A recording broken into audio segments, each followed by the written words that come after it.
Selon le Pentagone, l'attaque armée américaine dans un hôpital de l'Organisation d'aide internationale des Médecins sans frontières n'était pas un crime. C'est la conclusion d'une enquête menée par le département de la Défense des États-Unis. L'incident s'est produit le 3 octobre 2015 et a fait 42 morts. Le Pentagone n'a pas disculpé le personnel militaire des États-Unis suite à l'attaque de l'hôpital du 3 octobre dernier. Les fautes ont été mises sur l'erreur humaine et la défaillance de l'équipement de l'hôpital, résultant à la mort de 42 personnes.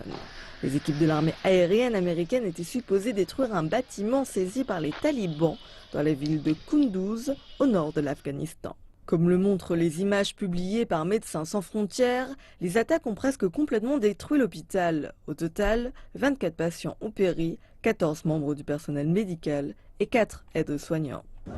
Mais le rapport publié vendredi déclare que l'incident n'était pas un crime de guerre, car l'action n'était pas intentionnelle.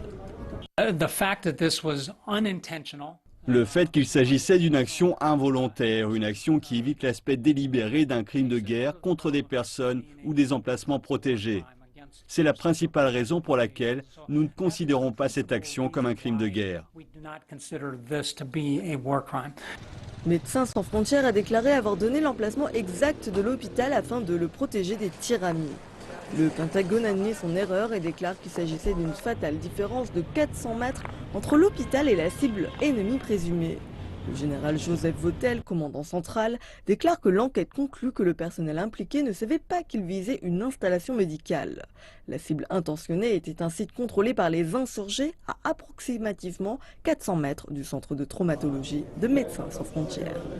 L'investigation du Pentagone conclut que l'attaque résulte d'une erreur humaine, de la défaillance du matériel et des erreurs dans la procédure de frappe.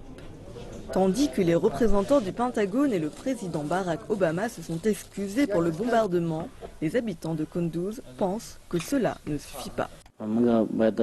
Cette action n'est pas pardonnable. Des criminels ont commis cet acte. S'ils sont américains ou autres, quiconque impliqué dans ce problème doit être jugé. Un procès ouvert en Afghanistan et non pas aux États-Unis. Selon le Pentagone, 16 personnes responsables de l'attaque ont été licenciées, mais elles ne font pas l'objet d'une accusation criminelle.